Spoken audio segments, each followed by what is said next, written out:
Now, I've just seen the first episode of Peacemaker, and I've been looking forward to season 2 for quite a while, to be honest. I thought Peacemaker was probably some of, if not the best, of the old DCU, and they've got to fit it in. So I have high expectations for this, but at the same time, I'm patient with the DCU right now because I really enjoyed Superman, and I'm glad they kept Peacemaker. So I'll start by saying that when I was looking at the trailer, I sort of mentioned the fact that I think this is going to go down a fairly predictable route. But I think that's a good thing. So in the predictableness that I spoke about, it was that the first season, he was fighting his demons, fighting his instincts, because he kind of knew what he was doing was wrong, but it's everything he'd been taught. This season, I think it's going to be fighting for the things and realizing that he should stay where he is rather than, because this multiverse is giving him temptations. It's giving him, hey, this is what my life could have been. This is what it should have been. My brother's alive. My dad, he's like telling me he loves me. I mean, the last one, he was literally telling me to kill him. So in a way, it's everything he ever wanted. He needs to stay where he is because there's probably going to be ways that the grass isn't greener in this universe, and also abandoning everyone in his one. Is that really the way forward? Probably not. Just a little side note, I don't like the theme as much in this one. I get they're going for the goofy dance thing, but I really liked You Want to Taste It, so I was kind of hoping they'd keep that. And it's going to be an interesting question as to where they keep him in the DC universe, because okay, he's nothing like Deadpool in a way, but on the other hand, he's like the adult star of this universe. Not saying they won't have others, but he's that. So where does he fit in terms of if there's a Justice League and he's in it, for example, because I think he's more likely to do that than Deadpool is to be in the Avengers. I'm not saying Deadpool won't be in the Avengers, but I have my doubts. And it was really weird. I understand they have to fit him into the new DC universe, but I didn't quite get the point of them doing that. I suppose it was only a small little retcon at the end of season 1 where they have like the new characters from this DC universe in it instead of the old ones, which they had them shadowed out, if you remember.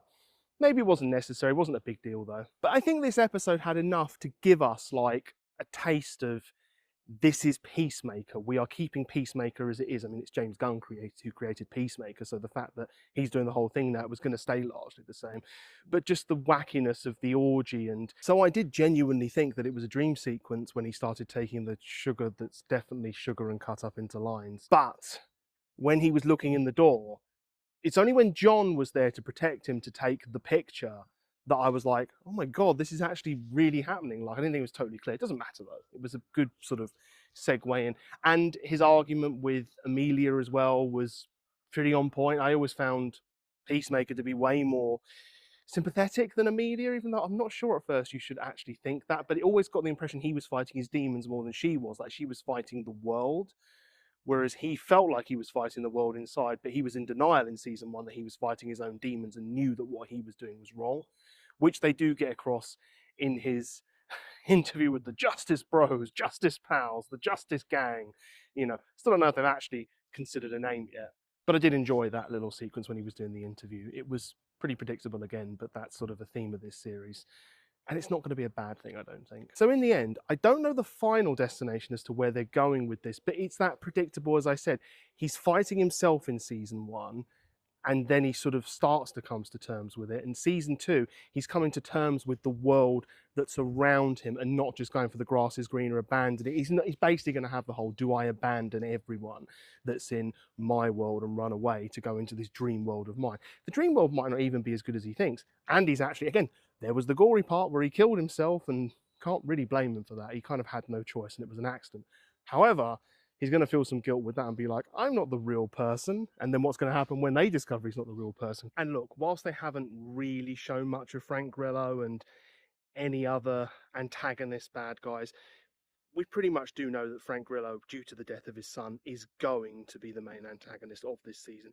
But will there be something happen in the other bit of the multiverse where he'll antagonize other people? I don't know, killing the real Peacemaker, because they're likely to find out. So it could be more than one villain, but I try to stay away from spoilers as much as I can, but I suspect that Frank Grillo will be the main villain from everything I've seen. The overall arc is predictable, but it's the right thing and it brings him into it. Also, they really did have to bring people back up to speed. Peacemaker Season 3, which I think will inevitably happen, needs to be less time between than they had in Season 1 and Season 2.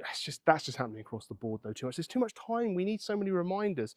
I was thinking of that with Fallout, and I think the gap between Peacemakers was longer than that, so they need to sort that. But let me know what you think in the comments below. Please like, subscribe, ring the bell, all that good stuff if you want more content from this channel. And until next time, I'll see you later.